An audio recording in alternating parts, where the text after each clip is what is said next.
उत्तर प्रदेश सरकार में कैबिनेट मंत्री अनिल कुमार जी मौजूद हैं, जो इस मीरापुर के उपचुनाव में एडी चोटी तक के जोड़ लगाते नजर आ रहे हैं।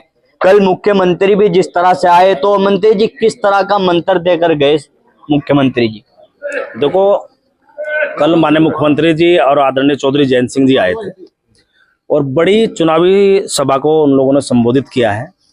बहुत सारी बातें उन लोगों ने कही है, लेकिन मैं एक बात कहना चाहता हूँ। मीरापुर की क्षेत्र की जनता ने तो पहले ही मन बना रखा, कार्यक्रम हुआ है कल, लेकिन उससे पहले ही मन बना रखा है कि हमें मिथिलेश पाल जी को इस क्षेत्र का विधायक चुनना है। अच्छी महिला है, व्यवहारिक है, मेहनती है और जैसा जनप्रतिनिधि जनता की सोच के अनुसार होता है वो ऐसी है। तो निश्चित रूप से उनको बाई इलेक्शन में पहले मौका मिला था और मुझे पूरी उम्मीद है कि इस क्षेत्र की सम्मानित जनता उनको दोबारा मौका देने जा रही है। जिस तरह से समाजवादी पार्टी पे लगातार आप हमलावर हो रहे हैं, लगातार समाजवादी पार्टी के बारे में बोल रहे हैं, इस चुनाव में क्या चीजें आपको नजर आ रही है? देखो, समाजवादी पार्टी पे जो हमलावर है वो ऐसे ही नहीं है। जब उनकी 2012 से लेकर 17 तक सरकार थी, उस समय हम लोग भी एमएलए थे बसपा से। उनके जो क्रियाकलाप हैं उस समय के, उनकी चर्चा तो करनी पड़ेगी ना। एक अंतर तो हमें जनता को बताना पड़ेगा ना कि भाई 12 से 17 तक की जब सरकार रही तो ये स्थिति थी, ये हाल होता था, कोई अपने आप को सुरक्षित महसूस नहीं कर पाता था। कानून व्यवस्था का क्या हाल था, बोनट पर बैठा के सीओ को उनके कार्यकर्ता नेता घुमाते थे, ऐसी व्यवस्था स्थिति कानून व्यवस्था थी। एक ही सीओ मुस्लिम समाज के, उनकी खुलेआम हत्या कर दी जाती है। तो जो जिन पे सुरक्षा का जिम्मा है पुलिस प्रशासन पे, अगर किसी सरकार में वो भी अपने आप को सुरक्षित महसूस नहीं करते तो आम जनता की क्या सुरक्षा करेंगे? तो ये बात तो कहनी पड़ेगी। और भाई आज की स्थिति देख लो, 7.5 साल से योगी जी की सरकार है और योगी जी की सरकार में काम कम ज्यादा हो सकते हैं, मैं मानता हूं, लेकिन एक आम आदमी हमेशा ये कहते हुए जरूर मिलता है, भाई कुछ भी हो इस सरकार में हमारी बहन बेटियां सुरक्षित है। तो ये बड़ी बात होती है। किसी भी सरकार की कामयाबी के लिए कानून व्यवस्था पर एक आम आदमी अगर ये कह रहा है कि कानून व्यवस्था अच्छी है और हम अपने आप को सुरक्षित महसूस कर रहे हैं, समाज में एक सुरक्षा की भावना पैदा हो रही है, तो ये बड़ी बात होती है। ये सब चीज है। सरकार रहे, कितने दंगे उस समय हुए, मुजफ्फरनगर ने भी उसका दंश झेलने का काम किया है। तो तमाम सब बातें, सवाल खड़े होंगे। जो आपने किया है अपने, जब जिम्मेदार थे आप, जब सरकार में थे, तो जो किया तो जनता सवाल खड़े करते हैं उस पर। तो लगातार जैसे मंत्री जी जनता के बीच जा रहे हैं, किस तरह का समर्थन मिल रहा है और जनता से जुड़े किस तरह के मुद्दे सामने आ रहे हैं? देखो, मेरा ये मानना है, जब किसी प्रत्याशी को, गठबंधन प्रत्याशी को सर्व समाज का वोट मिलता है काडर के अलावा, तो मुझे मेरा ये अनुभव कहता है 20 वर्ष का कि वो निश्चित रूप से वो प्रत्याशी जीत की तरफ चलता है। कल माननीय मुख्यमंत्री जी आए, आदरणीय चौधरी जयंत जी आए और कल ये मोहर लग गई।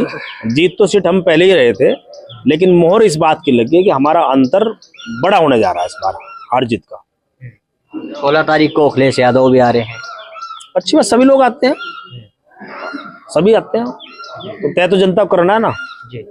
सब नेता अपनी बात कहते हैं, जब वो कुछ कहेंगे तो उस पर अब देखेंगे क्या कहेंगे। जैसे लगातार आप कह रहे हैं कि चुनाव केवल मिथिलेश पाल और सुंबुल राणा के बीच है, बाकी पार्टियां तो चुनाव मैदान में भी नहीं है, फाइट में भी नहीं है। मुझे ऐसा ही लग रहा है। जो बसपा कैंडिडेट है, जो असपा प्रत्याशी है, मुझे वो कहीं लाइट फाइट में नजर नहीं आ रहा। देखो, सबसे बड़ी बात होती है, जिस प्रत्याशी को, जिस बिरादरी का जो प्रत्याशी होता है, जिस समाज का प्रत्याशी होता है, अगर उसका समाज उसके साथ नहीं लग रहा तो अन्य समाज कोई साथ नहीं लग सकता। असपा का प्रत्याशी हो, बसपा का प्रत्याशी हो, इनकी साथ में इन्हीं का समाज नहीं है। जिस समाज से वो लोग ताल्लुक रखते हैं वो समाज ज्यादातर समाजवादी की बात करते हुए नजर आ रहा है। तो यही बात होती है। तो जब वो आ रहे थे, ये हमारे जो दलित समाज के लोग हैं क्यों वोट देंगे? ये निश्चित रूप से राष्ट्रीय लोकदल को वोट करेंगे। हम लगातार इन लोगों में जा रहे हैं और मुझे पूरी उम्मीद है कि ये राष्ट्रीय लोकदल के नेता आदरणीय चौधरी जयंत जी के सम्मान में, मुख्यमंत्री योगी आदित्यनाथ जी के सम्मान में, आपके भाई के सम्मान में निश्चित रूप से हमें वोट करेंगे और तादाद में वोट करेंगे। निर्णायक वोट है ये। जैसे चर्चाएं तेज हो गई हैं चुनाव की तारीख बदलने के बाद कि अब तक तो कुछ मुश्किलें जो आपकी प्रत्याशी है मिथिलेश पाल उनके सामने भले ही हो, लेकिन अब चुनाव एक तरफा हो रहा है, किस तरह से देखकर चलते? ऐसा है ना, देखो मुश्किल पहले भी नहीं थी। चुनाव 13 में होते, 13 बड़ा चुनाव भी हम जीतते हैं।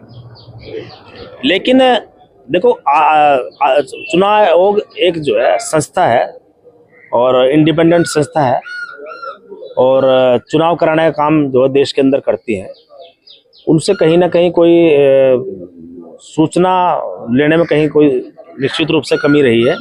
एक बड़ा आस्था का पर्व है ये, जो कार्तिक का स्नान होता है, जो ये 14 तारीख का जो स्नान है, गंगा स्नान, ये बड़ा पर्व होता है और इसकी रिपोर्ट आयोग को शायद नहीं थी, तो 13 तारीख घोषित होगी।